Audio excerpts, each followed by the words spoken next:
Hello everyone, it is March 3rd, 2021. Time is about 12:05 CST. It's 55 degrees Fahrenheit out, even though we have residual snow on the ground still. It's been like this for several days.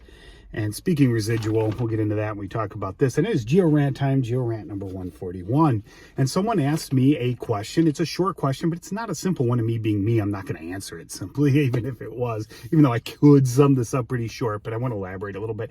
Question basically was, why are minerals like zircon not on Bowens reaction series? And many of you have seen this before. This is one that appears in my roadside books for the most part. All right, we're going to talk about this a little bit.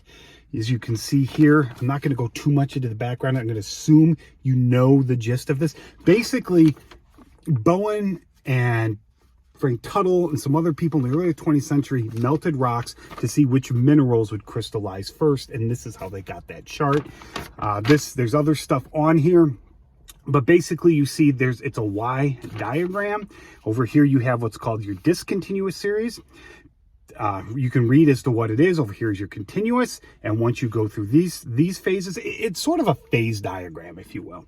You get your residuals, and then you're done, and that's it. Well, this is for melts crystallizing into rock. All right, from a temperature cooling down, and this doesn't include reheating and remelting or metamorphism or anything like that. It's just if you have a melt and you cool it down continuously, you're going to form a certain pattern of minerals. And here you can see you form your ultramafic ones first, and here's ultramafic type of rocks. Your mafic, which are your basalts, your gabbros, things like that. Your intermediate, which is your diorites, andesites, and then your felsics, which are your rhyolites, granites, and orthosites, stuff like that. And basically what happens here is this is more of, once this crystallizes, it doesn't really react with this isn't this simple, but for all intents and purposes, this is how I'm going to state it. You have your discontinuous series, so this will crystallize, and as that temperature cools, the crystal structure will change and form new minerals within it. Essentially not really re-reacting with the melt, okay? The continuous series here, which starts out as plagioclase and becomes K-spar or alkali feldspar, this does exchange ions with the melt as it cools. So plagioclase will slowly, depending on conditions, doesn't convert entirely to K-spar, but it will a little bit, and K-spar will start to form automatically at lower temperatures anyway from the melt. Okay, and this just means whatever's left over is going to form these. All right, the residual. All right, now, so anyway, we're almost 3 minutes in. Why is it zircon on here? Well, for one thing, if you notice, there's three main reasons why minerals like zircon aren't on here. For one thing, I want to say, notice this is for igneous rocks cooled directly from a melt. So that excludes metamorphic rocks, and that excludes all sedimentary rocks to include the protoliths like clay and sand, etc. Okay, because clay actually forms from the alteration, chemical weathering of minerals, which I'll touch on here. Okay, so this is for igneous rocks only. All right, so one of the main reasons is, well, zircon will form from a melt at a really high temperature. So if you were going to put it, it would be up here somewhere, all right? And, these temperatures aren't exact. They vary little by little, depending on pressure, stuff like that. But talks for other times. So it would be up here. But so why not just put it up here? I mean, it's important in dating stuff, yeah, but it's not a rock-forming mineral. These minerals are rock forming. What does that mean? That means if I have one in hand and I take a hand lens, assuming it's coarse grained, I can easily pick out these minerals. They make up the majority of the rock. They aren't in trace. They aren't like 1% or less, all right? They are abundant. The QAPF diagram relies on percentages up to 50% of the rock, So that's one of the main reasons. Zircons, I could have a rock this big, igneous granite or something, and I might get 2 zircons out of it.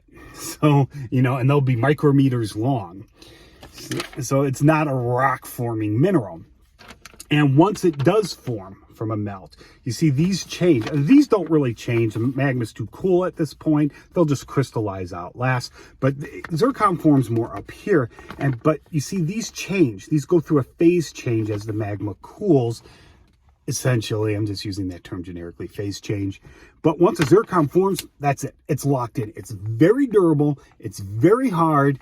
And short of melting it, nothing's going to change it. All right. For intensive purposes, you know, as long as this is just keeps cooling.